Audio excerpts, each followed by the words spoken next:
Hey everyone, welcome back to the Canam Virtual Talks, the place where we decode everything about studying abroad.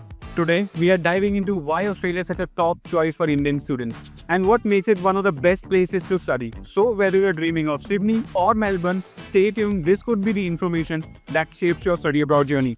To start with the first question, what inspires Indian students to choose Australia as a study destination? So, a great question. Let me talk about data first. So, if you think about early 2024, I think there were close to 122,000 Indian students that were actually studying in Australia at that particular moment. And it's easy to see why, because Australia offers a great mix of a very good quality education, a lot of work opportunities, and a very easygoing lifestyle, which I think, in my opinion, appeals a lot for Indian students at least. Apart from that, think about world-class educational institutions like the University of Melbourne, University of Sydney, UNSW. All of these institutions are very highly ranked, not just in Australia, but globally as well. Second, I think it's a very affordable choice for Indian students and a lot of scholarships available. Third, it's got a very multicultural environment and a huge Indian community that actually resides there. And last but not the least, there are a lot of part-time work opportunities available for Indian students. So I think that's again a very big plus point. So I have heard that a lot of students are getting visa rejection these days from the Australian High Commission and that they have also increased the financial requirement and the visa fees. So ऐसा लगता है now they don't want international student anymore. So what's the reality behind it? So I get it. It may seem like Australia is discouraging international students at the moment, but that's really not the case. So first and foremost, I'm going to talk about the changes and then I'll get to the implications of it. First, when it comes to the financial requirements, the minimum savings requirement, which was previously close to 24,500 Australian dollars, it's now going to become 29,710 Australian dollars. The student visa fees, which was previously again $710, is now going to be $1,600. Third, the English language proficiency requirements, which was previously an overall 5.5 in IELTS, is now going to become a 6.0 overall with no band lower than 6. So if you think about it, the increased savings requirement ensures that students can actually cover their entire living expenses without any sort of financial stress, right?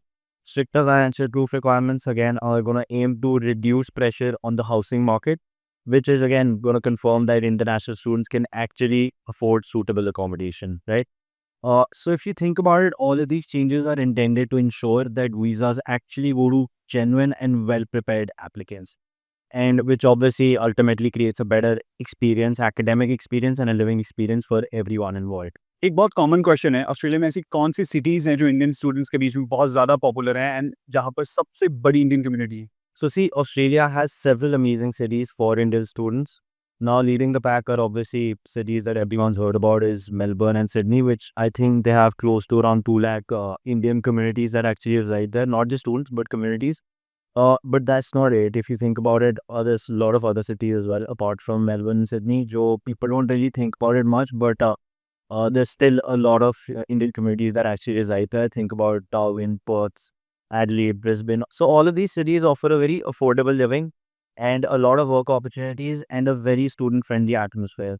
So no matter where you land in Australia, you're going to find plenty of support and plenty of opportunities available for you. So whenever we talk about the Australian universities, we often hear about the Group of Eight. So I would like to ask, what exactly is it and why it is considered such a big deal for international students? So the Group of Eight, think of it as Australia's version of the Ivy League, right? The way it is in the US. So that obviously means that all of these universities are going to be very well reputed. Now, I think it was around close to 1999 when all of these universities came together and they formed a coalition. And since then, they have been pretty much basically ruling the Australian higher education system, right? So I think close to around 70% of all university research comes from these particular universities itself.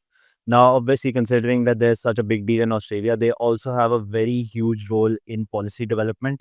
And of course, over a period of time, they've gained a very good reputation globally. And because of that, they attract a lot of international students from around the world who obviously want a very high quality education, right? Now, coming under these group of eight are basically, which I've mentioned before as well, like the University of Melbourne, University of Sydney, Monash University, ANU, and there are a few others as well. But of course, if you want prestige, if you want a high quality education, these are the universities that you want to look for in Australia itself. Again, a very common question that we get from the students is like how many hours they can work while they are studying in Australia and is it manageable with the academics? Honestly, it's one of the main reasons that makes Australia stand out as a top choice for international students. The work hours are pretty reasonable, in my opinion. So during your semester, you can work up to 48 hours per fortnight, right? And in my opinion, that's pretty manageable if you plan your schedule well. Now, during semester breaks or semester holidays, or even when you finished your course, but you're still yet to, or if your post-study work visa is still in process, you can work unlimited number of hours. So this basically gives you the flexibility to earn and at the same time manage your academics as well. The next question is how much students can earn through part-time jobs in Australia? So this is definitely something that every student wonders about, and understandably so. Knowing how much you can earn can obviously help you plan your finances better and manage your expenses at the same time. So let me break it down further for you. As of July 1st, 2025, the minimum wage in Australia is $24.95 per hour. But obviously, depending on the job that you secure, students can also earn way more. Now, retail jobs usually pay around $25 to $27 per hour, while I think hospitality roles offer about 25 to 30. Delivery services fall in the 25 to 30 range again. But if you're into tutoring, you could earn up to $40 per hour. So that's a huge amount, at least compared to the minimum wage. So yes, part-time work not only helps with expenses, but also gives you a great experience.